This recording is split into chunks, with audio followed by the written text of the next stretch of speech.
Poletje je tukaj in čas piknikov v polnem teku. Če ne diši pri vas, pa zagotovo zadiši pri vaših sosedih. In prav zaradi tega sem se odločila, da v tokratnem podcastu govorimo tudi o kulinariki. Pa ne o tisti tipični, ampak o prav posebni, o tisti, ki je v povezavi s poletjem. Žari dišijo oziroma sestavine na žaru. Zdelo se mi je zelo smiselno, da kot gosta povabim strokovnjaka na tem področju. In sicer je Peter Hajdu, podjetnik, strokovnjak in ambasador umetnosti slow barbecueja oziroma počasne peke. Kot barbecue mojster sodeluje na mednarodnih tekmovanjih, deluje kot sodnik, predavatelj, sam sebi pa največkrat reče kar žarovnik. Peter, živjo. Živjo, Eva.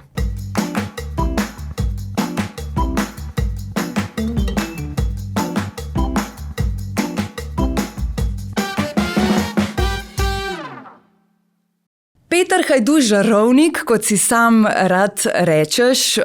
Vem, da vse to, kar sem naštela, drži, lahko sem že preizkusila kakšne tvoje specialitete, dobrote, ampak če greva na sam začetek, Peter, odkot ljubezen do žara in do vsega, kar je v povezavi s tem? Bova mogla začeti kar dosti zgodaj, se pravi, najprej bila vcepljena ljubezen do hrane in kuhanja. Starši, babice in tako naprej. Smo živeli z dedkom pa z babico v hiši z vrtom in to je bil ta star roštilj. Ko sva z mojo partnerko Majo nekako formirala to idejo, kaj bomo delali, to je bilo 15-18 let nazaj.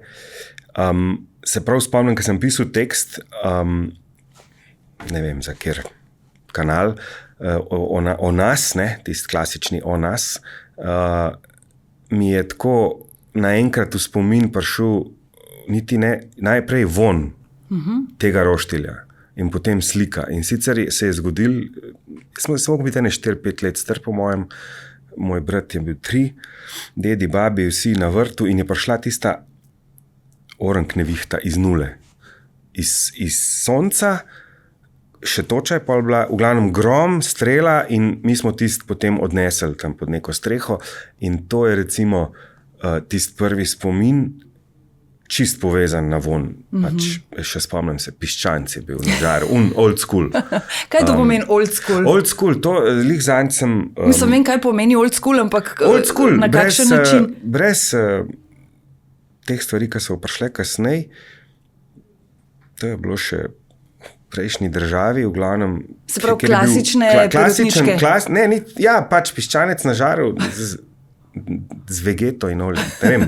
To je bil tak res aha moment, da nekaj delamo prav, seveda pol kasneje v življenju od raznih taborjen, raznih možnih vseh priložnosti je bil ogenj seveda vedno zdraven, kuhanje pa tudi, no. Se pravi, ljubezen se je stopnjevala in potem je bil samo še nekak logičen razplet, da se bo to zgodilo, čeprav nisi pa dokončal gostinske kuharske šole, ne? V bistvu si popolnoma druge stvari delal v življenju. Ja, mi smo živeli dejansko, na Fužinah smo bili, in tam je bila gostinska šola, jaz se spomnim, se je gradil in je bilo, takrat v osnovni šoli, še jaz na gostinsko, ne. Pol pa druga, v bistvu sem pa po svoje, pač niti ne kot hobi več, ampak profesionalno tudi ne, je bila skozi umetnost. Glasba pa, recimo temu likovna umetnost, je bila skozi del mojega življenja, bil sem na kakšnih tečajih v glasbeni šoli, kakorkoli. In potem je prišla priložnost, da smo dobili vpis v nek tečaj 1 leto pred koncem osnovne, kjer nas bojo pripravili na sprejemne izpite za oblikovno šolo. To sem seveda šel narediti in potem z blazno banalnega razloga nisem teh izpitov naredil in nisem šel na oblikovno, sem pa potem šel na takratno ali še današnjo grafično, čeprav se drugače imenuje, da sem ostal v tem stiku z to stranjo prvega izobraževanja akademskega in je pač kuhanje šlo kot šolanje v pozabo. Jasno sem pa kuhal že takrat. Tako da ni bilo še takrat niti teh oddaj popularnih iz tujine, niti nič, tako da to je bil čist tak, kaj bom delal v življenju, moment, dobro, da sem to vedel takrat, ampak zato nisem nikoli končal v kuharski šoli.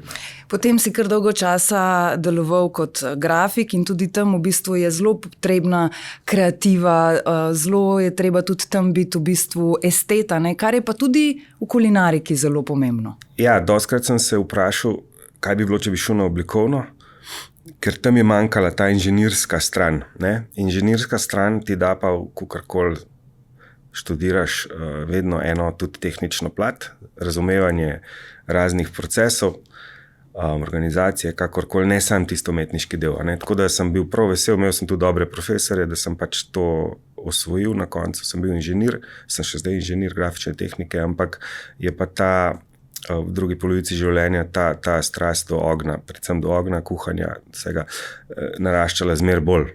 Ne? Ki pa tudi zahteva inženirsko znanje. Ne? Se pravi, če hočeš ti nekaj uravnavati, naprimer ogenj, moraš vedeti kako. To ni umetnost, da boš tako naredil, pa bo ogenjček se umiril, to ne gre tako. No in zdaj, ko si ravno omenil ogenj, zdaj smo torej v tem drugem delu tvojega življenja, v katerem se res vse vrti. V drugem delu mojega življenja se je začela formirati ideja, šele v četrtini življenja smo pa zares začeli, ker seveda za to, kar delamo, pa če ni pač doma, mi smo bili vsi blokovci, če ni doma zdaj hiše z vrtom, kar nekaj prostora rabiš, ne? Za te stvari, ki se jih pa mi gremo, pa tudi rabiš svoj denar. Ampak, da ne bo zdaj kdo mislil, onedva bosta govorila o takšnih velikih žarih in smokarjih, mi nimamo hiše, za nas to ne pride v poštev. Ne, kar poslušajte in gledajte naprej, zato ker tudi na balkončku se da, ne, s kakšnimi manjšimi stvarmi. Na balkončku se da marsikaj, ne, s tem, da vzamemo v zakup, da imamo dobre sosede, ker seveda vsa tehnologija in vse je šlo naprej, prišli so k nam drugi stili žara, ki niso povezani z našo regijo, z Balkanom. Naša regija Balkan je odprt žar. To je istočasno tudi nevarnost požara in se seveda na nekih balkonih tega ne moramo iti. Ne, da tega nismo že videli, ampak v glavnem nekako je seveda iz zahoda prišlo k nam ta trend pokritih žarov. In čim je pa žar pokrit, z mogoče najosnovnejšo opremo lahko dosežemo, da je tudi varen, kar sem jaz seveda vse preizkusil, testiral, se naučiš lahko to uporabljati, če nisi v kakšnem nasprotju s hišnim redom, kar ponavadi si, zdaj sploh v modernih časih požarna varnost je izredno pomembna. Bi pa tukaj povedal, da ni žara, ki se ne bi mogel užgati, tudi če ni na oglje, ne? Tudi če je na elektriko. No, ravno to. Zdaj sva prišla k bolj dotičnim stvarem. Moram ti povedati, da predno sem prišla na ta pogovor, sem mečkano povprašala tudi svoje sledilce na Instagramu, ker je to, se mi zdi, da morda pretežno moška tema, da mi mečkano pomagajo, ne? Kaj bi jih zanimalo, kaj jih najbolj zanima. In ne boš verjel, vprašanje, ki se je največkrat ponovilo, je bilo, ali je oglje res nevarno oziroma strupeno in ali je zaradi tega bolje imeti plinski žar.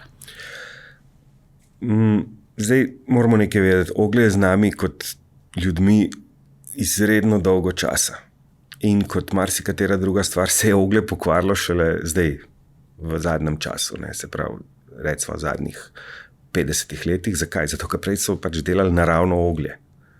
Danes delajo oglje, tisto to poceni, iz marsičesa, se pravi, največkrat je to neustrezen tip lesa, ali pa da je pač nasplošno za nič, da je polno prahu ali pa kakšnih celo kamnov zemlje. Prej je bilo oglje povezano dosti seveda z železarsko, ne moram reči industrijo, ampak začetki železarstva, ker so rabili nekaj, kar je topilo železo oziroma segrevalo železo, da so lahko potem prekovali vse skupaj, tudi druge kovine. Tako da oglje so se daleč nazaj naučili, da mora biti iz trdega lesa, ne iz mehkega, da je potem tudi nekaj časa zdržalo, da se jim je to splačalo narediti. In če bi to ostalo brez tega, da se je vmes pokvarilo, ker pač se veste, danes vsak bi stisnil vsak cent za vsake stvari. Je bilo pač v redu, danes je seveda še zdaj možno dobiti kakšno slabo oglje, ampak za naš žar se dajmo potruditi, da je oglje Kaj moramo biti pazljivi, ko gremo v nakup oglja? Kaj so tiste pomembne stvari, ki jih moramo, ne vem, prebrati, se jim izogniti ali pa da nas pritegnajo in da rečemo, ok, tole oglje pa je v redu?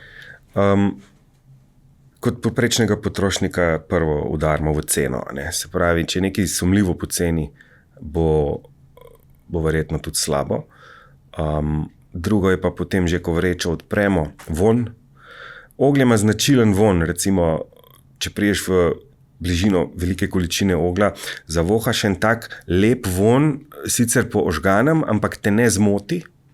Kakšne sorte oglja lahko tudi celo lepo dišijo, ne? Odvisno, česa so narejene.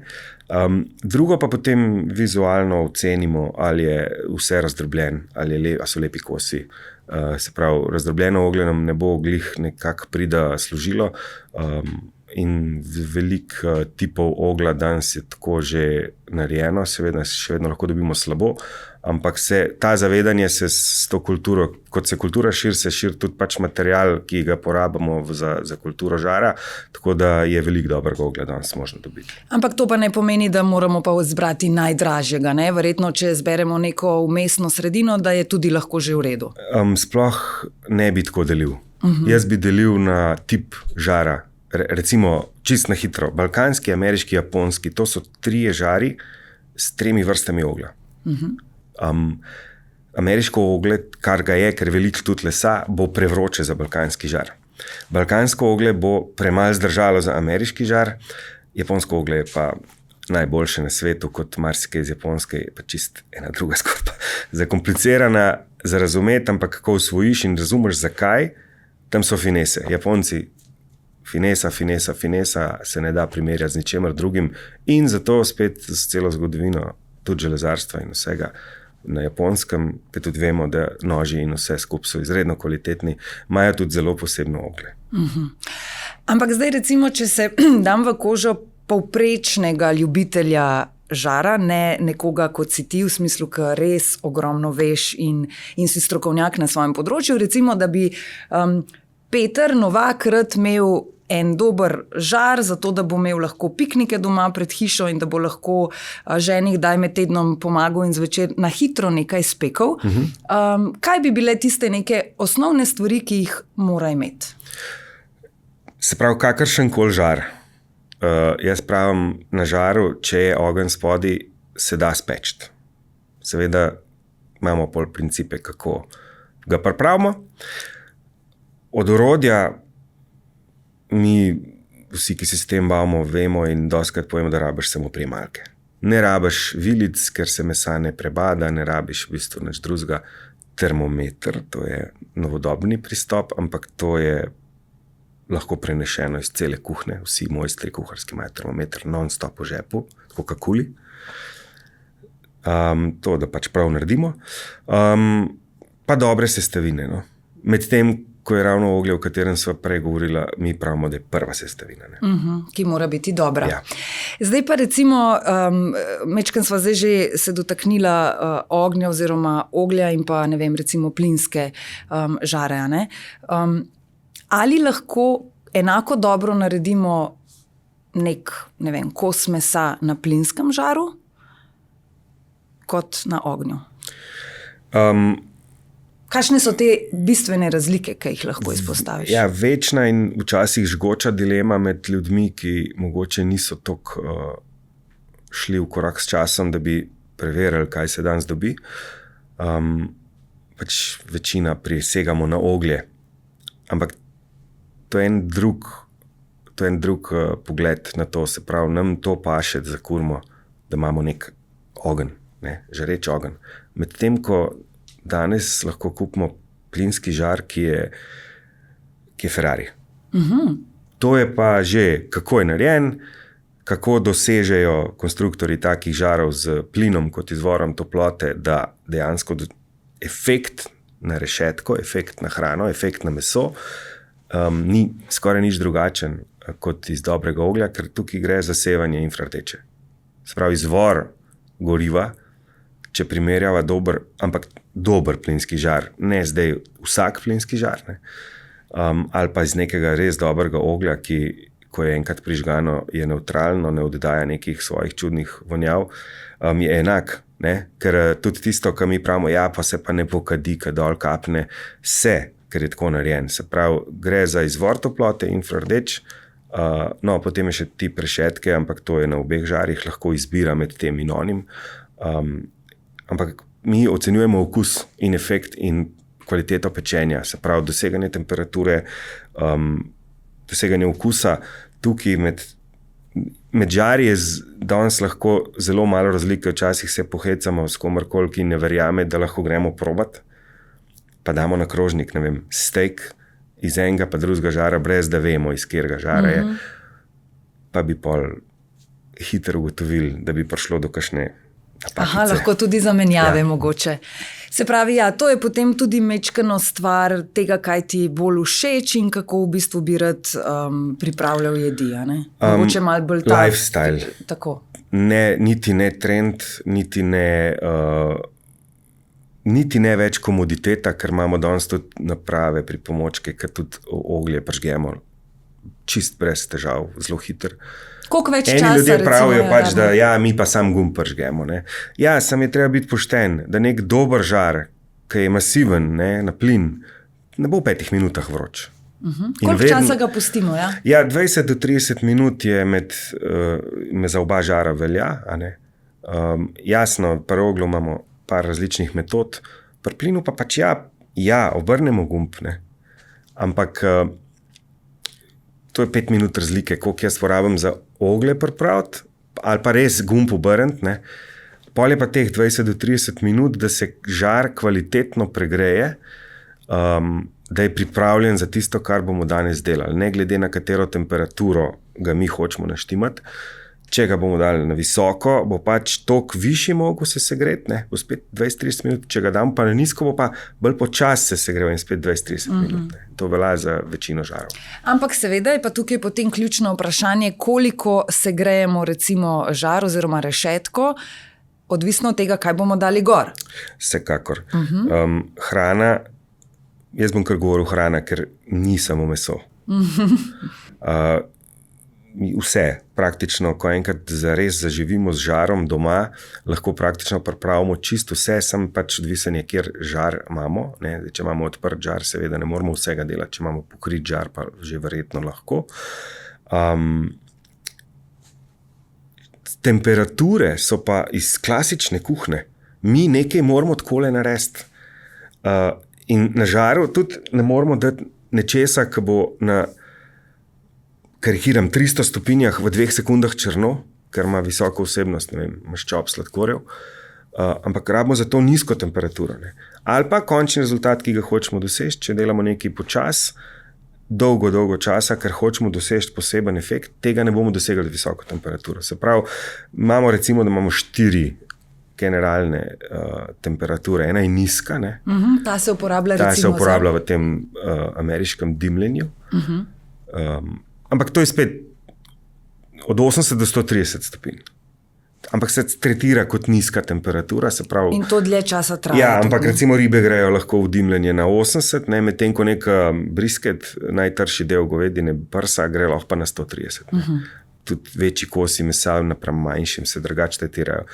Pol imamo to našo balkansko temperaturo ali pa standardno temperaturo za žar, ki se giba tam od 160 do 180, mogoče 200, se pravi, to je temperatura, ki lahko vsakmu poveste, da je to varna temperatura.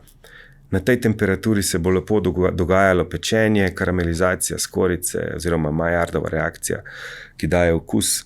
Ni nekako problema s tem, da bo kaj črno, pač moramo obrniti, ne moramo zdaj 1 uro pustiti, moramo obrniti, ampak ja, lepo se bo speklo, vse bo odlično okusno. Pa imamo pa že 2 ta visoka ranga temperature, zdaj ta prvi bi rekel, da je za ribe tam okrog 230, ne, pa naprej. Ker je tudi na hitro, ne, v bistvu? Riba, ja, pa riba ima neko super značilnost, da ima to svojo kožo, ki je skoraj naš pomočnik v kuhinji. Vse, kar moramo narediti, da imamo čiste rešetke naoljene in ribo damo gor in počakamo, da se speče in ona bo odstopila zaradi svoje kože, to je specifika pri ribi, in jo brez problema pol obrnemo, spečemo do konca. No, pol je pa, jaz temu kar rad rečem, svet govedine od 250-275 naprej in tako burger kot steak, ne, zahtevata neko to, burger zahteva hitro vroče pečenje, lahko ga seveda delamo tudi drugače, ampak tukaj pa vse v skorji.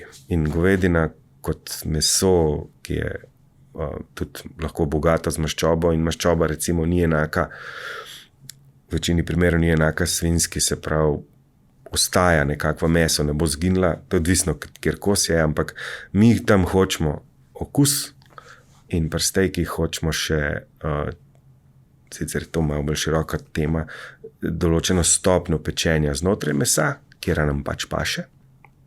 To je torej tisto, ko pridemo v restauracijo in rečemo, mi bi pa well done, medium in tako. Well done upam, da ne rečete. Aha, ja. Sem vedela, da boš trznil. Well done upam, da ne rečete. Lahko se pa začne zadeva pri medium malo višji ali pa pol nižji. Jasno, moramo vedeti, kakšno meso naročamo. Tudi nam morajo pravilno predstaviti oziroma ga moramo mi pravilno kupiti, če gremo domov delati.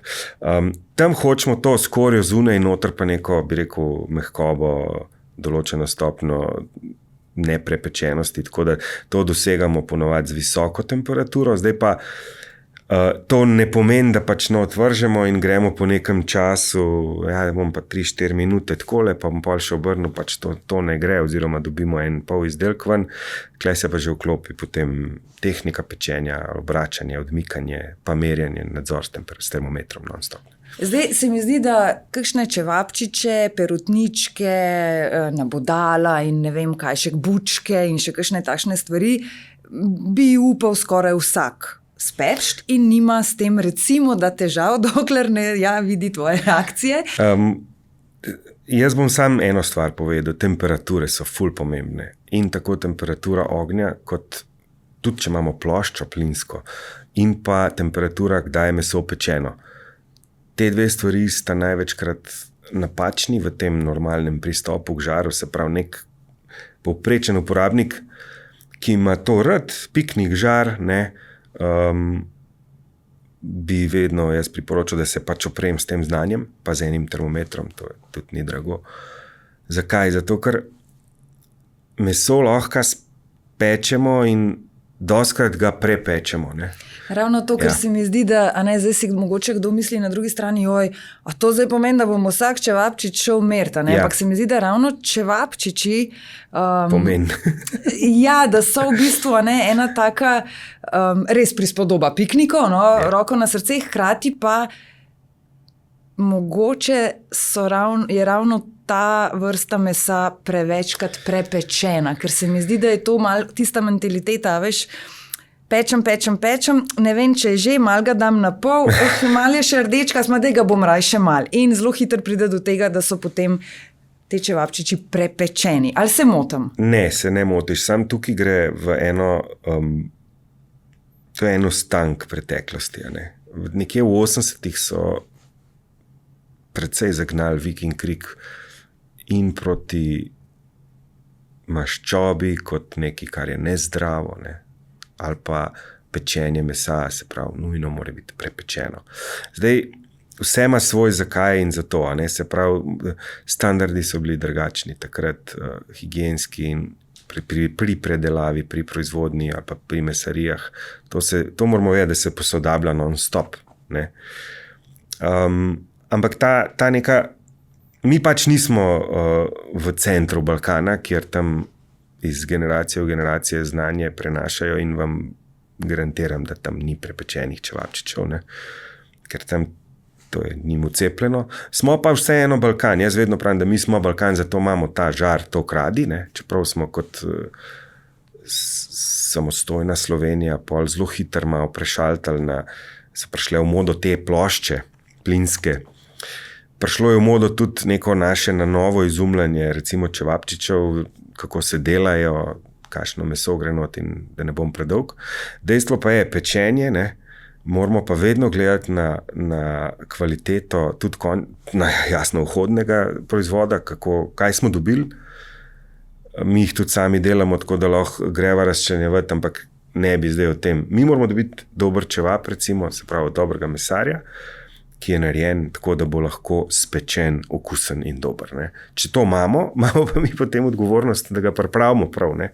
In temperatura in žara in končna temperatura mesa nam bo ta zagotovila, da ne bomo nekaj pokvarili, kar je recimo en mesar ustvaril, zdaj je res dober, ne? Ali pa če smo sami, to je še hujš. Ne? In zdaj tukaj je sam treba vedeti, da se to je ena taka krivulja učenja. Ja, jaz pravim, termometer imaš skozi v žepu. Zakaj? Zato, ker je mehen in ni problem ga imeti in ga lahko imaš. Seveda se boš pa s časoma naučil svoj žar pravilno prižgati, počakati toliko lih prav, da bo oglje se umirilo ali pa ga drugače pripraviti. In potem praktično lih za čevap, če je pravilen, če je narejen, tako kot mora velja, da je narejen v 7 do 8 minutah. In takrat si pa že lahko gotov, da bo narejen v 7 do 8 minutah. Jaz res imam termometer vedno sabo in piknem 2 čevapa in v redu je, tukaj smo. Kakšna mora biti temperatura? Temperatura okrog 75 stopinj. To pomeni, da nikakor še ni presušen in nikakor ni več surov. Se pravi, zaradi dima in zaradi tudi tega, ker je čevap fermentirana mesnina, vsebuje začimbe in sol, on lahko je pink noter, ne, malo v sredini, ampak to je samo znak, pri tej temperaturi sigurno ni prepečen. Recimo isto jaz govorim za burgerje. Ne. Burger je pa svež meso. In zmlet. In vsak zdravnik, veterinar ti bo rekel, mletega mesa se ne dela na pol. Mora iti čez varno temperaturo, da pobije določene možne nevarne patogene, ker mi izmeljamo za površino mesa, spravimo premiksamo z vsem drugim mesom. Ne. In tudi za burgerje jaz pač pravim, da je razen z redkimi izjemami pač je malo nonsens, da ga ješ rare ali pa medium rare, ker navaden, dober burger je sveže, niti ne zorjeno meso, zmleto, pravilni kosi odbrani, maščoba in zdaj boš ti jedel to surovo govedino, rare, ker je bila pa na roštilju, se je segrela, ampak je not ostala rare. Ne? Nekaj časa traja, da se to znajde na krožniku. Lahko se vmes pokvar. Vedno obstaja rizik. Ja ne, lahko se tudi prenese nekaj, kar je bilo na mesu v tvoj organizem in potem smo že imeli primere. Mislim, jaz ne osebno, sam sem imel kolega, ki je fajn nastradal zaradi tega. Druga stvar je steak. Ker ni zmlet. Ampak Peter, oprosti, ker te prekinjam. Torej, to pomeni, da v primeru, če to pač deva reči, da je tvoj nasvet, če pridemo nekam na burger in ugriznemo in vidimo, da je še res rdeče oziroma roza, je to nekaj, kar lahko ali je bolje celo, da zavrnemo in rečemo, da bi radi bolj pečeno meso? Ne bi rad nobene histerije zganjal okrog tega. Jaz to povem kot nek način, kaj je nekako, kakor mora biti, ker kar nekaj let, čez 10 let burgeri kot neka tematika obstaja, se pravi, govorimo o ameriških burgerih, kjer je meso sveže, ne bi bilo, pa ni zmeri, sveže v smislu nezačinjeno in se ga na žaru posoli prvič. Ne? Zdaj, pol ti mora gostin zagotoviti, da ima svoje mletje vsako jutro in tako naprej. To pač tako delajo tudi do zelo dobre restauracije. Ampak tega je vedno manj, se mi zdi. Vedno manj, ker je to zavedanje vedno višje. Ne. Tukaj pač nas je par, ki delamo zelo dolgo že na tem, da se izobrazba o tem že kar 15 let prenaša v domove in pač potem posledično tudi v gostilne. Sam v principu je pa isti. Zakaj moramo nekaj speči pravilno? Zaradi 2 stvari. Ena je varnost. Do tele točke je še nevarno, potem je pa temperatura pospravila vse, kar bi potencialno bilo nevarno. Pol od tukaj naprej je pa za nič za jest. In je treba res najti tisto pravo sredino. Ne? Ja, ampak ni problem. To praksa dela mojstra, termometrček malo pomaga, ampak je na koncu vsi zadovoljni. Ne? Tudi, ne vem, pač imamo veliko parov ali pa zakoncev, ker žena absolutno ne bo jedla stejka medium rare. Ne? In kaj bo zdaj mož zagotovo njej tak steak, ki ga hoče, ali bo teral nekaj narobe svojega naprej. Tazga, ki ga hoče. Normalno, ne. Aha, dobro, sem že mislila, da boš kaj drugače Zdaj pa mora imeti neko znanje oziroma nek kontrolni da bo vedel, kako ga zapeč. Prej si omenil, da pri burgerjih meso prvič posoliš oziroma posolimo na žaru. Ja. Ko je pečen ali prej? Ne, preden gre, ga solimo in ga pa začnemo peči, ker drugače ni burger. To si mislil, da pač v tej mešanci prej že ni nekih začimb in tako meso, naprej. Burger je prišel nekako iz nemških vplivov v Ameriko. Enostavno zmleto meso, to, kar danes velikokrat dobimo kot burger v trgovinah, ready to buy, ne. Sicer ne vem čist razloga, zakaj je to pri nas tako, ker mi imamo te pakirane, vakuum ali pa v tistem. In to pogledate malo deklaracijo, sol je vedno noter, pa še kaj drugega. Medtem ko sem že dostikrat naletel drugje, da so pravi burgerji zmrznjeni, brez dodatkov. Ne. Imajo rok uporabe malo daljši, ampak so šokirani, se pravi profesionalno zmrznjeni, da meso tudi ne zgublja na kvaliteti, kar je kar za neki proizvodov, ki jih jaz včasih sam uporabljam, boljš meni osebno. Nekaj, kar je shock frozen, se pravi v trenutku zamrznjeno, je definitivno boljš kot pa nekaj, ki je za to, da ima tisti rok 7 dni, 8, 10, ne niti koliko je, nafilano z nekimi stabilizatorji, soljo in to. Ampak na koncu bi sam poudaril, jaz govorim to samo zato, ker taki burgerji niso dobri. Zaznamo neke čudne okuse, malo so mogoče že kisli, če so proti koncu roka, pa slani so. Ne. Sol pa v tem času, ko oni stojijo na polici, dela čist nekaj drugega, kar pač je burger. Ne. Čist hitra referenca na čevape in pleske, to so pa fermentirani proizvodi, ki imajo svoj postopek 3 do 5 dni, da jih mi potem lahko uživamo kot z izredno sočen čevap ali pa pleskavico, ki ima svoj okus. Ne. Se pravi, ta burger je pa nekje vmes, nima niti toliko začimb, ampak ima sam sol. Enostavno, če probate, boste takoj vedeli. Pa ponovadi mastni niso dovolj. Ne. Vsaka stvar ima svoja pravila in zdaj industrija jih ne more vseh izpolniti, ker če ne bi bila pač, ne bi mogla obstajati. Ne. Tako da, če se pozanimamo, pa če imamo seveda čas, to je pa že druga tema verjetno, kako živimo s tem, če živimo z žarom. Ne. No, pa kako pa živimo s tem, če živimo z žarom? Lepo. Ne, drugače? Mislim, drugače, ja. Zdaj, mi da sva danes kar nekaj govorila tudi o drugih tipih žarov, plinski in še električni in tako naprej. Naša bistvena ideja je ogenj, v kjerkoli obliki. Ogenj je bil v roku verjetno, ne bom se zmotil, 50 do 70 let kar izrinjen. Ljudje so se preselili z podeželja v mesta, seveda še na začetku so bili šporgeti na drva, se dobro spomnim, smo kakšne stanovanje kdaj ki je obnavljali.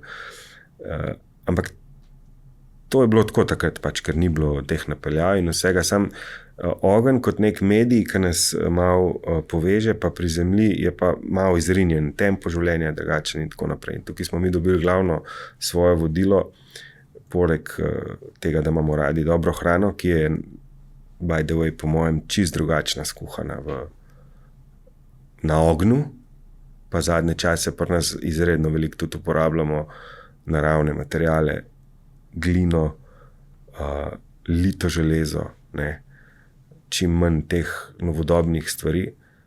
Jaz lahko rečem, hrana je boljša.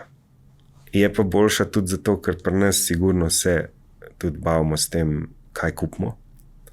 Malo ta pogled za vlonc, ne. Pa potem si vzamemo čas, da to pripravimo. Ne. In zdaj tukaj je ta kvaliteta življenja. Če si ti v enem vrtincu, meni je veliko ljudi, ki sem jim pomagal na ta način, že čez pol leta povedali, in to sem nekaj najbolj ponosen, kar sem. Ne. Veš, da smo se malo drugače začeli vrteti. Ker če ti hočeš nekaj za vikend narediti, za svojo družino, ali pa sosede, ali pa prijatelji, karkoli. Ti se moraš prej angažirati, ne v petek popoldne, ker ne boš nič dobil. V petek popoldne boš dobil samo, kar je v supermarketu.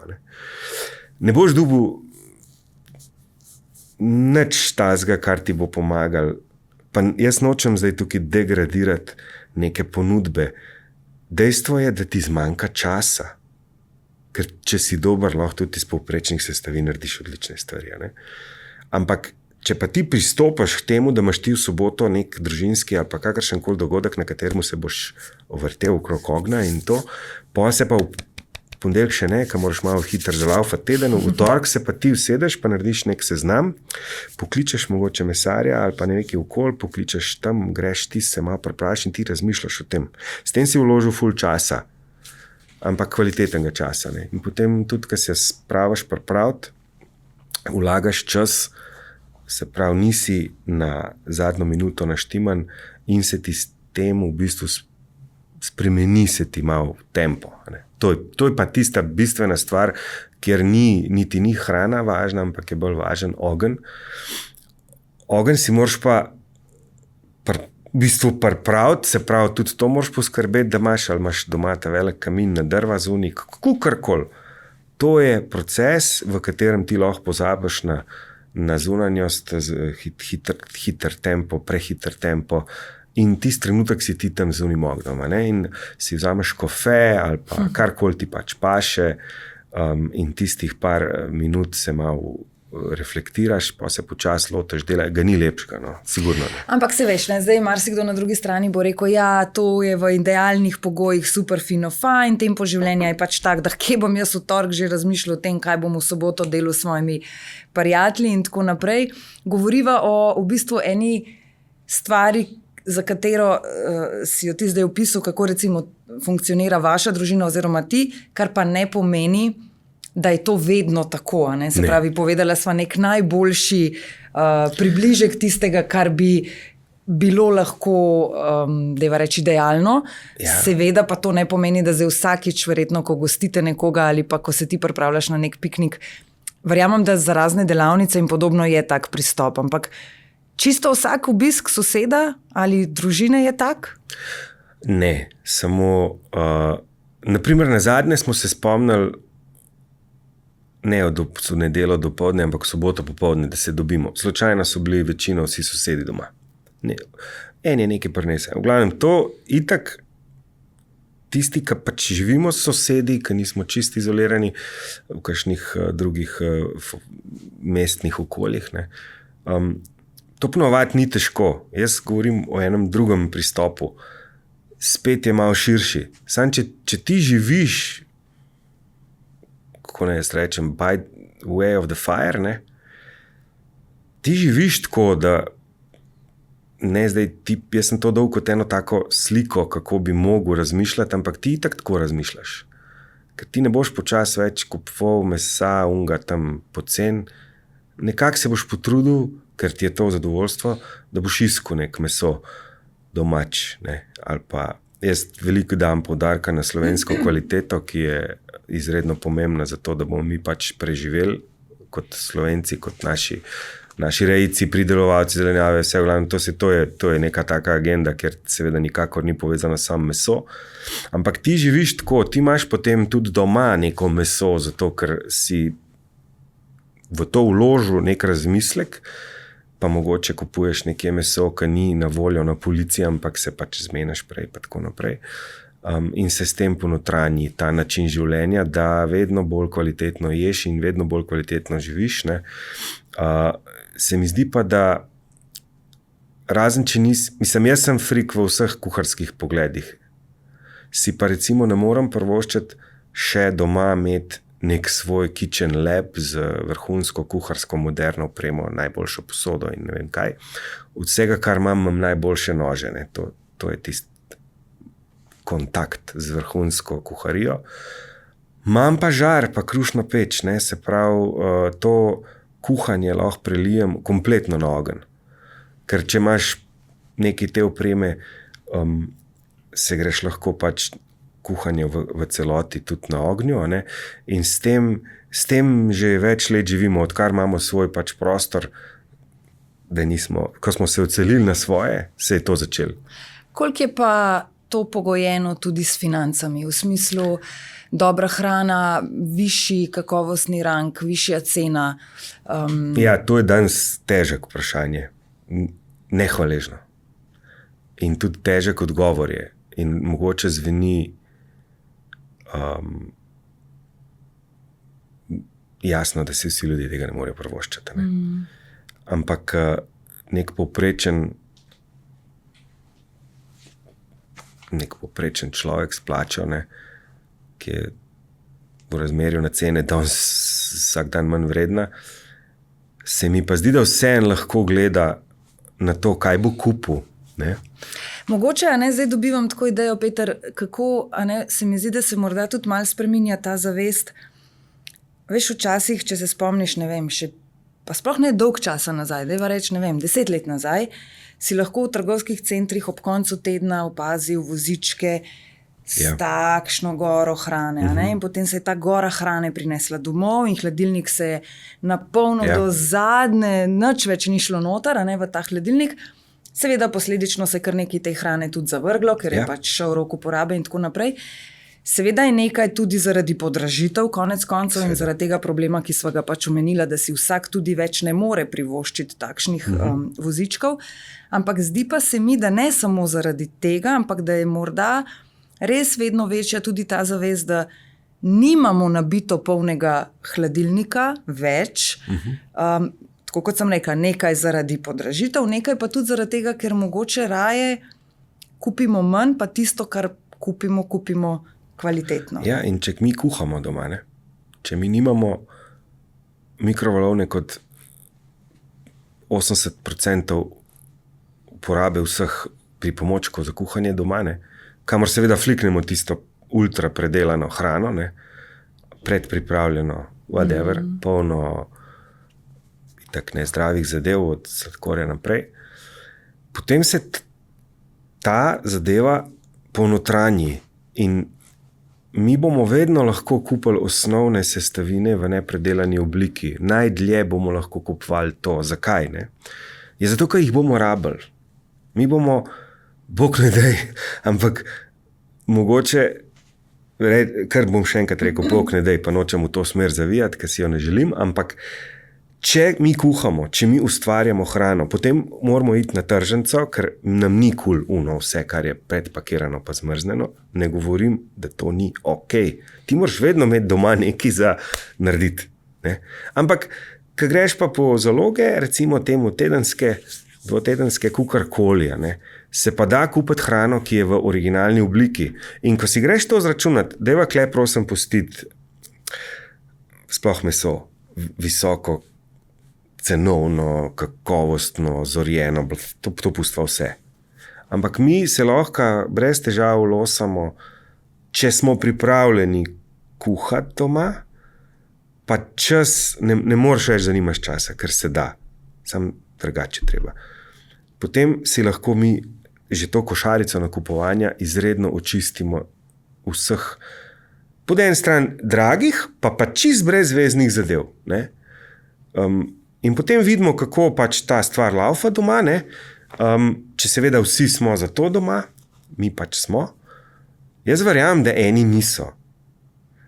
Ampak mogoče pa vseeno tak človek vseeno skrbi za dobro prehrano, pač se prehranjuje mogoče zunaj, ker je obremenjen, pa vseeno ima zavedanje, da ne gre na slabo, ampak poišče neko dobro hrano. Moramo sam, ker to je res dolga tema, ampak ne bi rad, da se to preveč raztegne. Naš ogenček, okoli katerega smo mi začeli izrazvijati idejo in to, kar delamo, gre izredno daleč. In konc tega je, da se preobrazi tisti, ki se s tem začne ukvarjati, v nekega odgovornega potrošnika, ki pa istočasno podpira lokalno kompletno pač infrastrukturo, se pravi kmetijstvo, rejo, tudi dobre gostince, ker pač 2-krat na mesec je pa fajn iti nekam, ne? Ampak je tudi fajn imeti kam iti, ne pa da tam dobiš slabše, kot pa delaš doma. Kar je pa v zadnjem času, tudi od covida naprej, ko se je pač izredno veliko ljudi začel, ker so imeli čas doma lotati kuhati, je velikih je tudi pač šlo, ne?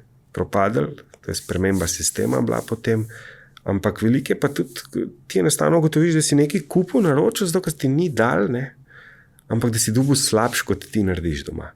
Iz tega izvira, karikiram, iz 1 kile moke narediš 6 pic. O pici govoriva, ne? A je kle zdaj en evro ali, ali 80 centov, ki je takole moka klasična, pa una, ki je najboljša, ki je 3 evre.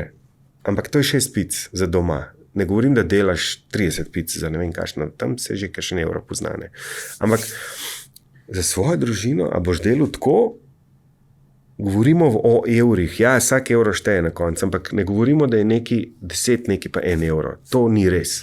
No, ampak zdaj si dobro, recimo, zdaj sva iz mesa prešla že na pice. Ja, pač je ogenj, ne, krušna peč je tudi na ogenj in to je pica. Ne, tako, pač, ampak tudi pice, recimo, so nekaj, kar vem, da so različne delavnice pri tebi in da tudi pica ni čisto samo narediti testo, zmetati gor sestavine in dati peč. In zdaj si super rekel, recimo moka za 3 evre, 3 nekaj, 6 domačih pic lahko naredimo. Ja.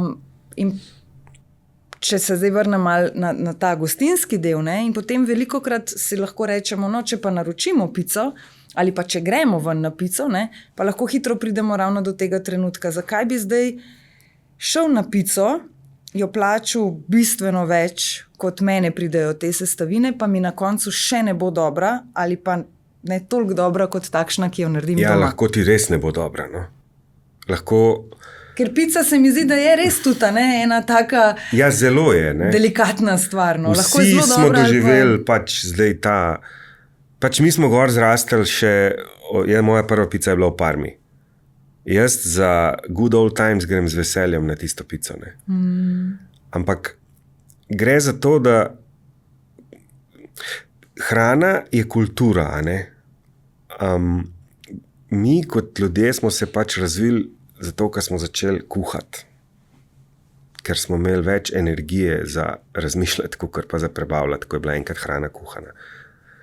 In mi ne moramo kvalitetno funkcionirati, če praktično samo ene zelo čudne stvari jemo. Ne? Če greva zdaj, recimo, pridemo k mesarju in želimo to pa to imeti za sobotni piknik, na kaj moramo biti pozorni, previdni, na kaj moramo reči mesarju? Ok, zdaj tako, včasih je bil rek, da moraš biti dober s svojim mesarjem. Ne? In to bi jaz rekel, prva stvar je, danes je isto. Zakaj? Zato, ker ti bo kdaj malo pršil na roko, če boš dober z njim, če si stalna stranka, se pravi, imaš nek odnos. Mi se srečujemo tudi pri sebi, dostikrat z ljudmi, ki so totalno brez odnosa. Ne? In taki ljudje bojo na mino naleteli v 2 sekundah. Ne? Se pravi, to je prva stvar, bodi si ok za tam, kjer kupuješ, vedno na boljšem. Potem je pa en velik fight. Pa ne, da je to fight. Fight je zdaj rato v tem, ker zorjeno meso je precej dolg časa, oziroma steak kot forma zorjenega mesa, potem govejega, je že precej časa pri nas. Najprej se je začelo v dobrih restauracijah. Potem je prišel seveda uvožen meso z celega sveta. To je pač ena sorta zorjenja, ki se je reče mokro zorjeno, ki poskrbi, da je meso mehko. Gostinec ima pa pač na voljo, da si izbere in reže samo kose stran in dokler ga ne porabi. Sprav dobro, za njih je to dobro. Ne? No, v zadnjem času, vsaj zadnjih 6-7 let, pa s ponosom povem, brez skrivanja, da imamo, ne da si jemljemo zasluge, imamo pa veliko pri tem, tudi jaz in drugi, kot tako delamo, se pa začenja renesansa naših tako rejcev kot mesarjev. Se pravi, še vedno drži rek, da, kako se reče, starega konja, ne boš naučil novih trikov ali nek tasga. Žal drži, nič narobe, ampak grejo v zaslužene penzije in hvala jim. Hvala jim pa predvsem zato, ker veliki njih je predalo naprej svojim potomcem in odlično, da imajo take potomce. Nekaj je pa tudi novih mladih, ki se lotevajo posla na čist drug način. Ne? In ravno ta svet steakov je danes tudi v Sloveniji toliko razvit, da jaz lahko vsak moment pošljem na 2-3 konce stranke pač in dobijo robo dobro. Ker to ni neki imeti, pa pol tamle kupiti za 5 jurjev ta poseben hladilnik, pa pol neki delati, ne? Pa pol to prodati. Ne, to je spet se začne že na travniku, na pašniku. Ne? No, klej je pa ta glavni fajt, ker če ga ne bomo borili se, pa če ne bomo tega vedno bolj zahtevali mi, potrošniki, bo šlo razen velikih. Zdaj, imamo 1-2 velika, ampak velik našega mesa gre v tujino. Kot žival. In pa mi mogoče včasih celo nazaj dobimo kakšne stejke, ki so naši. Ne? Se pravi, to je evropski trg. Jaz sem mogel zdaj svoje mišljenje malo spremeniti v zadnjih 2 letih. Ne? Jaz zdaj lokalno dojemam tudi evropsko, ne samo slovensko. Mogel sem dojeti, da ta naša pravljica kle pod Alpami je ful mehna. Izredno mehna. In mogel sem nekaj videti, da je naš trg, tudi Hrvaška, Srbija in tudi kje drugje v Evropi, ogromno izvoza izven Evrope. Govorimo o govedini. A ne? Zdaj potem imaš trge kot je Italija, kjer boš ti dobil ves ta meso, včasih v restauraciji, v omari, označen, super ponosni na to. Hrvaška, Poljska, Irska, Italija, Španija in si izbereš, kaj boš. Vrhunsko pozorjeno, dodelano in vrhunsko spečeno. Sem to Italija. Poleg Francije pa Španije, 3 najbolj razvitih, kar se kulinarike tiče narodov, če me nekdo kaj vpraša. In iz tukaj tudi vse izvira. Pri nas moramo pa gledati, in to hvala Bogu je zdaj, da imamo specialne mesarje, ki delajo naše slovenske proizvode, iščejo, odbirajo meso, eni imajo celo svoje, čist svoje črede, majhne, večje, kakorkoli. In da jaz sem izredno zadovoljen, da lahko danes svojemu znancu stranki kakorkoli rečem, tjale ali pa tjale, pejte in bo zihar dober. In zdaj, če znanc pošle ženo, ki o tem dejva reči, da ve se manj. Da vse na listek napisati. No, sej to. Kaj more napisati? Ja, kaj je važno pri stejku? Ne, pač stejki so po imenih, a ne. Vsi poznamo najbolj ta file, pljučni, ki je najbolj nezanimiv, ampak najbolj mehak od vsega. Se pravi, to vsi poznajo že odprej. Potem ta druga beseda je ramstek. Ne? To je 20 let v vseh restauracijah. Gre pa za precej ta tret po vrst steak, recimo, ne? Iz križa. Lep kos mesa, brez maščobe. Pač to je včasih tako bilo, brez maščobe, ne more biti. No, potem pa hrbet, se pravi, če greva kar na Italijo, vsi poznamo Fiorentino iz Toskane, pa potem Costato, to pa že lahko pol tudi prevedemo v naša imena ali pa v ameriška. Ne? Se pravi, bisteka Fiorentina je tako imenovani porterhouse, največji steak, ki ima največji kos pljučne in največji kos hrbta.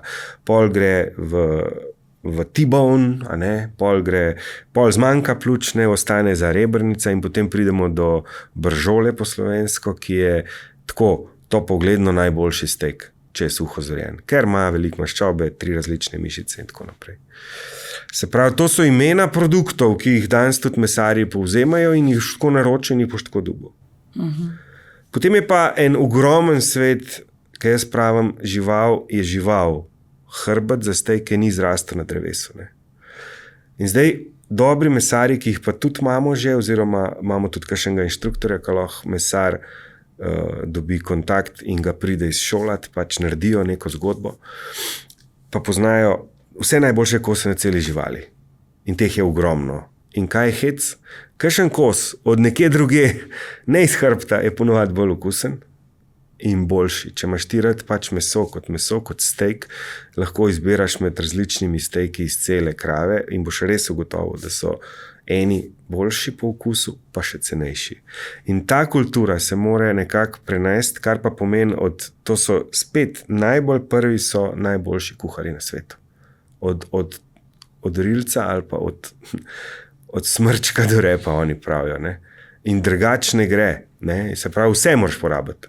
Komplet. Koliko je pa pri pripravi, dobro, ne zdaj stejkov, ampak ja, ali pa mogoče tudi zraven začimb, marinadic in podobnih zadev, ker se mi zdi, da je tudi tukaj šlo malo v enem obdobju, smo kar šli v fazo, ko se je kar vse živo dodajali, sam da bo, pa ne zdaj samo meso na splošno, ampak mislim, konkretno meso, ampak tudi tako nasplošno pri jedeh se mi zdi, da smo res vse živo že kombinirali skupaj in dejali, zdaj pa kot da bi se spet vračali k manje več.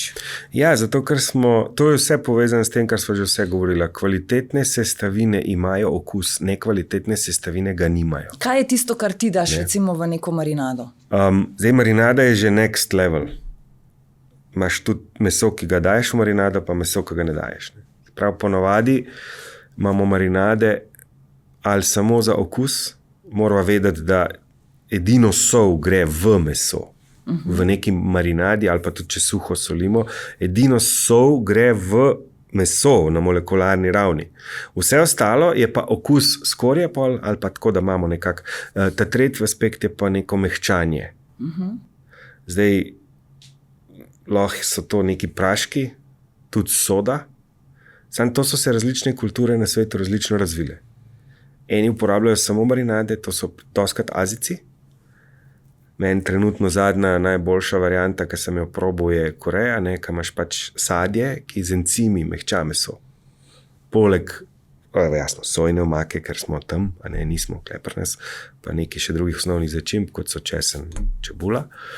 Imamo pa tudi spet ene druge, ki jih tudi delamo pri nas, ki so, ne vem, spet iz čist drage, iz Uzbekistana, kjer se uporablja jogurt, ne, pa čebulna voda. Pa v glavnem marinada je nekako, da je meso mehko, da je kakšen kos mesa, ki ni mehak, potem mehkejši. Kateri recimo je takšen kos mesa? Zdaj sem povedal za Korejo, pa povedal sem za tole, ki sem zadnje govoril, recimo Uzbekistan, ne. Šašlik se reče. No, tam damo jagnjetino ali pa svinjski vrat ali pa nekaj damo v to marinado in jaz osebno povem, da čez 12 ur ali pa čez 24 ur, ko to spečemo na ogljem, je stvar toliko mehka, da ne moreš razumeti. Še huj je pa pri korejski marinadi, ker pa uporabimo naprimer goveje rebra, ki so dost tough kos mesa, tenko narezana, dobiš pa, se pravi, brez nekih umetnih stvari govorim. To so encimi, sadje, recimo v korejski marinadi damo hruško noter, pa še ostale stvari. Ti dobiš en meso, ki je zelo hiter spečeš na vročem žaru in pa dobiš tisto občutek, veš, iz kitajske restauracije, ki ti ni jasen, zakaj ta košček govedine tako čist, v bistvu čist čuden, glede na to, da je meso sam ful dober. Nekaj mehko, kot tak želejast, no to je to. To so zmehčana vlakna. Vem, da Kitajci, pa tudi mi, Balkanci, v bistvu uporabljamo za to tudi sodo bikarbono, kar ni nič narobe, za mehčanje proteinskih teh vezi, kolagenskih vezi. Je pa seveda tudi odvisno, kjer kos mesa rabi. To so marinade naredile malo preskoka pol. En kos mesa rabi hitro, vroče pečenje in ostane mehek, to pomeni, da ga ne smemo prepeči. En kos mesa, to so ponovadi mišice, ki dolgo delajo, trdo delajo, so pa potem ali za dušenje, kuhanje ali pa počasno pečenje v tem dimu, recimo na nizki temperaturi, ker jim mi damo čas pri nizki temperaturi, da se obenem ne zažgejo, po druge se pa zmehčajo in isto so začimbe povezane. Nekaj, kar mi delamo hiter pa na vročem ognju, ne moramo vsega boga gor zmetati, ker se bo zakuril in bo za nič. Tudi maščoba na mesu, ne, ja, kakšne par kapelj, se spravim, zmasiramo samo, ne, da ti zdaj ulivamo to v olje, pa pol to iz olja ven, ki še teče na ogenj, ker bo požar. Ne, zdaj sej ti lahko toliko žar obvladaš, da boš to naredil malo za šov, pa bojo vsi rekel, wow, ne, ampak ti veš, kaj delaš, če pa ne veš, pa se pač zakurala. Medtem, ko nizka temperatura pač dovoli potem več marinad, več sestavin. Jasno pa, vsaka kultura, eni delajo brez, ne, dobro, ne zdaj več, ne, ampak so toliko primal, da delajo brez, ne bi rad zdaj se na neka plemenska v Afriki nivoje spuščal. Sol je bila odvedno tista komoditeta in hvala Bogu, danes to ni več komoditeta v smislu drage zadeve, tako da to bi jaz vsekakor priporočil. Med kolegi imamo različne poglede, jaz izpostavljam svojega v smislu, da če je res dober meso, ne, daj mu uno zrno soli prej, da bo še boljši, ker to je, sol je ojačevalec okusa number one, ne? Se pravi, dopolni naravni okus in da cel spektr. Je pa spet važen, kako solimo. Ali solimo 15 minut pred peko, ali pa en dan pred peko in počaka v hladilniku. Ker če bomo 3 ure pred peko solili, smo naredili en drug postopek, oziroma rezultat je ta, da voda gre ven iz mesa in je lahko bolj trdo ali pa nekaj takega. Tako da to časovno je mariniranje pomembno. Se pravi, ali marinada tudi pomeni, da je mokro, pa imamo pa suho. Suho je, suha začimba, mogoče maščobica samo, kar je pa potopljen nekam ali pa tako, da je še tekočina, ponovadi so v kisline, malo olja, začimbe, kakšne stvari, kot je recimo gorčica ali pa karkoli, da dobiš neko mokro osnovo in s tem delaš. In v to mokro osnovo bi recimo ti dal katero meso? Zdaj, ena zelo dobra stvar je piščanc. Najboljša stvar na piščancu so perutničke. Tako da tukaj definitivno ali imamo slanico, ki ni tako bogata, ampak je pa čiste koča, ima okuse, pa je slana. In v slanica, kaj se zgodi? Voda, na tej strani je neslana voda, na tej strani membrane, mesa, celice. Na tej strani pa slana voda, ne? Zaradi osmoze reverzne težita, da se izenači sol, a ne? In s tem tudi vodo in sol potegne dejansko v meso. To bo še bolj sočno, to za piščanca, za kakšno pusto meso, kot je svinjski kare, karkoli. To je slanica, marinada je pa ful bolj bogata, ni treba, da je potopljen, da je to liter, ampak pač si predstavljamo mokra začimbna mešanica, bogata. Je pa tako, mi to delamo, da damo nek sloj okusa, da se malo presoli, ni pa čist najboljš to tako, da je še 2 žlice marinade gor na eni perutnički dati na ogenj, ker to se bo pa zažgalo. Tako da mogoče tako malo ali otresemo, ali pa tako z neko rokavico to mečkan samo odstranimo, zato ker to je že naredil svoje. Ne? Meso se bo pa zaradi tega lepo speklo, pa ne bo zažgano, ker moramo vedeti, če imamo vroč žar, pa veliko nekih zadev, pa posebej, če vedno je kakšen med, sladkor, bo po 150 stopinjah se bo že zažgala. Ne? Se veš, na vsaki družbi ali pa na vsakem pikniku se najde tudi kakšen vegetarijanec in prej smo že imeli mečkan pogovora o tem, ne, da te bučke na žaru.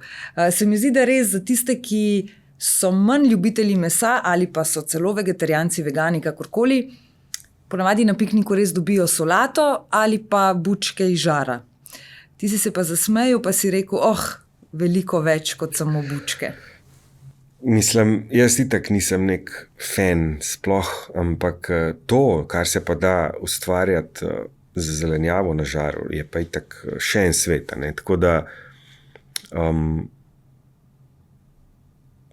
meso je ena stvar, zelenjava je druga stvar. Ampak recimo vzamemo malancan, ki je zelo podoben mesu, če ga odcedimo, posolimo, odcedimo vodo, dobimo eno tako dobro zadevo za peč, tudi bučko. Seveda lahko pa s temi stvarmi ustvarjamo še naprej. Ne? Zakaj bi mogla biti bučka narezana na kolobar? Nič narobe. Lahko je začinjena malo, tukaj pa obvezno moramo dati malo maščobe, ker maščoba nam na neki zelenjavi pomaga, da se skorica lepo zapeče, da je okusno. Ne? Pa tukaj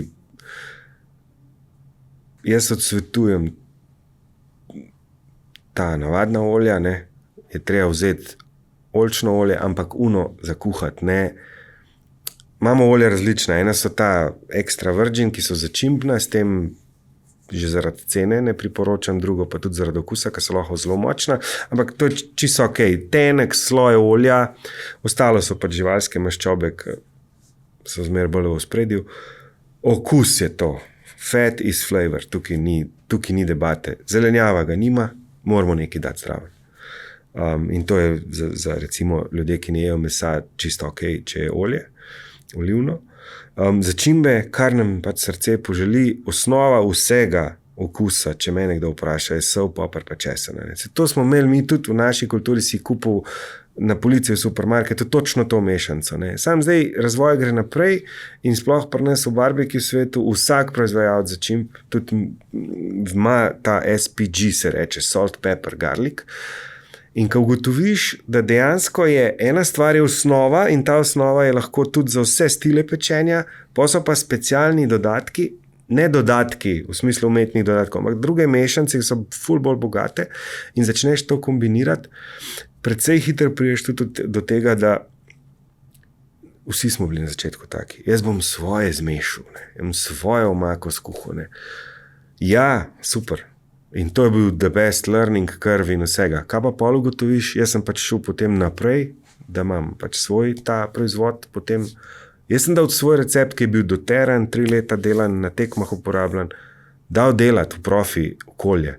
Sem dobil nazaj, to ni bilo to. Vse premočno, vse, too much. Zdaj, kako ste naredili?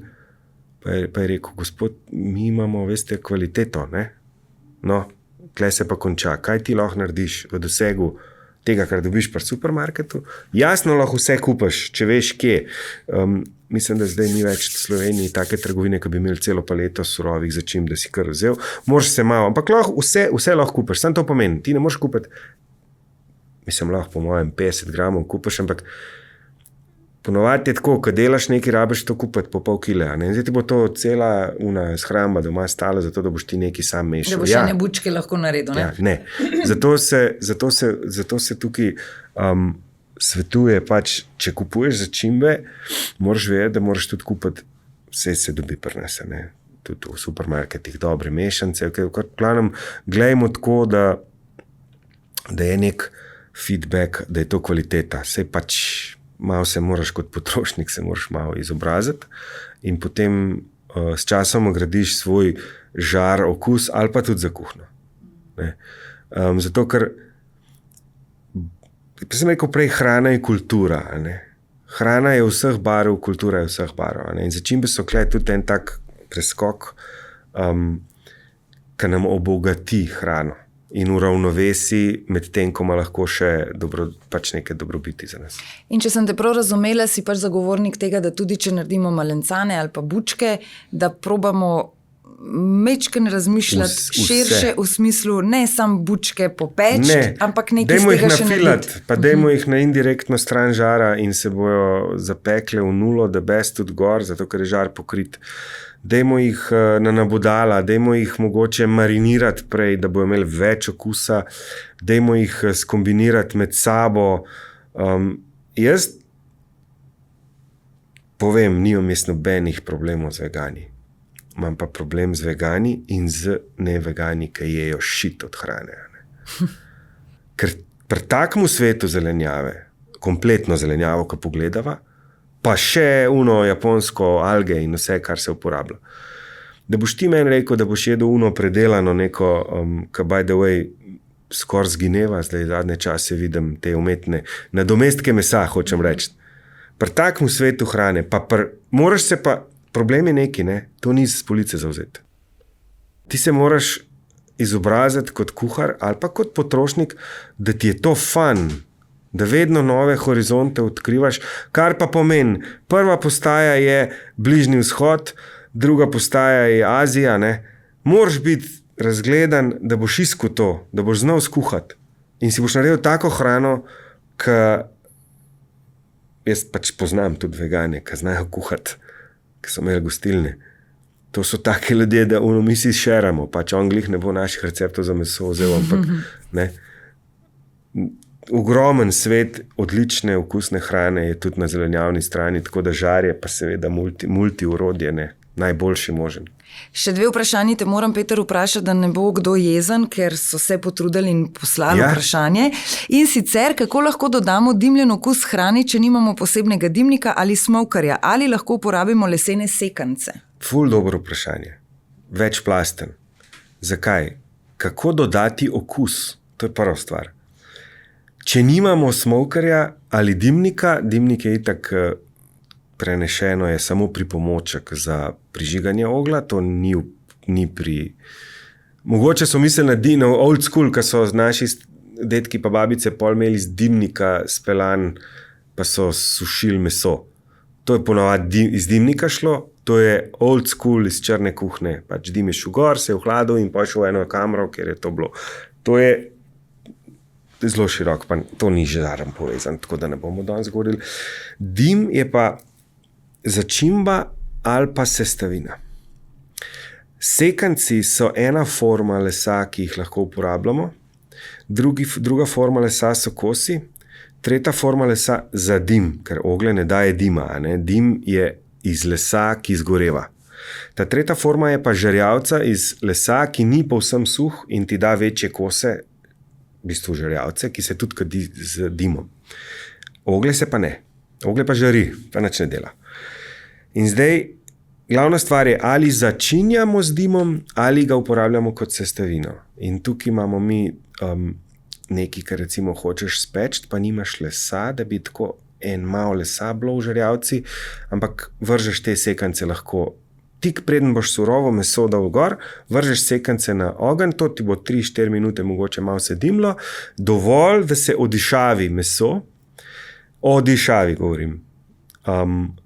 Tukaj tudi marsikater les ali tudi celo mešanice za čimp obstajajo, ki jih vržeš na ogenj. Ali, ne vem, peške od oliv, ko ostanejo po stiskanju olja. Se pravi, s tem odišavljamo, potem imamo pa eno drugo stvar, ki se ji reče pa dim kot sestavina, kar je pa absolutno ameriški barbecue. Ne? Se pravi, ameriški barbecue je, če mi dovoliš, tukaj bom 3 minute porabil. To je edina ameriška originalna kulinarika. In mi smo s tem na začetku tudi največ delali, odkar delamo, pa smo pač vse naredili. No, ampak tukaj se pa naučiš o dimu, kaj dim je. In dim nikakor ni neka zadeva, kot če vidiš en smoker in se kadi ven z lokomotive, bež stran. To ne bo za jest. To ne zna delati. Ne zna delati. Ker se vse možne strupene snovi, kreosoti naložijo na meso in tega dobesedno ne moreš jesti. Taki primeri, tudi velikrat domačega, na začetku, jaz sem šel čez celo šolo čez. 3krat so šli ljudje domov, pa niso dobili za jesti pri meni. Čist na začetku. To moraš da celo šolo čez, da se navadiš. In taki primeri potem doskrat peljejo do tega, da ljudje rečejo, jaz ne maram te ameriške. Ne? Pa še da drug greh, ki ga omako polijejo čez meso, tako iz flaše. Ne? Ampak vsaka stvar ima svoja pravila. Mi pravimo dim tudi v tem dolgotrajnem dimljenju v ameriških smokerjih, kjerkoli tip žara, ki ga lahko pretransformiraš v smoker. Dim je začimba, sam je 10 ur zdraven mesa. Se pravi, čist malo ga rabiš in kvaliteten kos lesa, ne zdaj tam neki, ki bo še mah gor rastel, pa suh mora biti. In to mi enostavno okarakteriziramo z izrekom blue smoke.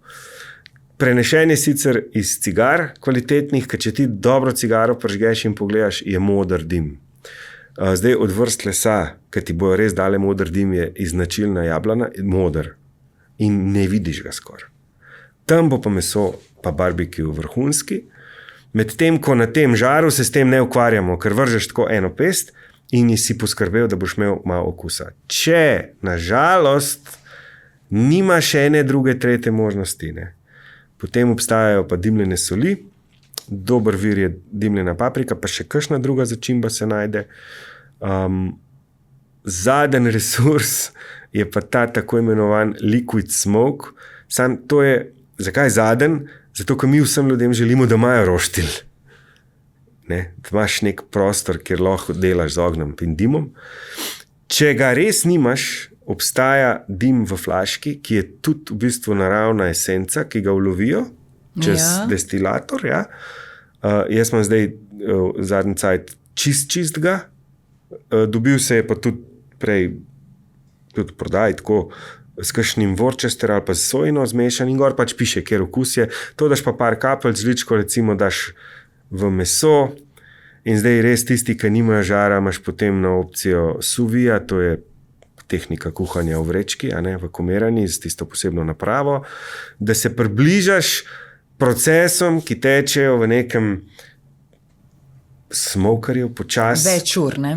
In potem to nekako finiširaš na ponvi, lahko tudi uporabiš tekoči dim. Ne? Peter, želim si, da bi danes tisti, ki so poslušali najin pogovor in ki so si ga ogledali, dobili veliko informacij, vem, da so, ampak hkrati pa še, da bi dobili eno to sporočilo, ker mislim, da sem ga razumela skozi tale pogovor, da naj bo, tako kot smo tudi napisali, naj bodo ognjišča spet živa, naj bo ogenj tisti, ki nas bo združil, dajmo malo iztiriti iz tega norega tempa, a biti skupaj, ceniti te trenutke sreče. Ne? No, to je pa ogenj. No? Ogenj je message, mi brez ognja ne bi obstajali taki, ki smo in smo ga zgubili zaradi razvoja. In zdaj danes je pa spet možno dobiti primer, meni kakšni pridejo za krušno peč, dilema, plin ali les. Ne? Zdaj, gospod, dajte si zamisliti, ko boste vi sam hotel ogenj, pa boste prižgal tam not polena, pa boste z ženo kozarc vina pila zvečer. Kaj mi ta človek sporočil čez 2 meseca? Res boljš, da imam to, kot da bi imel gumb. Jasno pa, za profesionalne okolje, jaz osebno tudi, ko grem jaz na teren, je pa to top. Je pa to orodje, ki ti brez problemov pomogoča delati, samo kako že gre služba, je služba, družba pa doma je pa doma in doma moramo mi vedeti, kako živeti. Peter, najlepša hvala. Hvala tebi, Eva.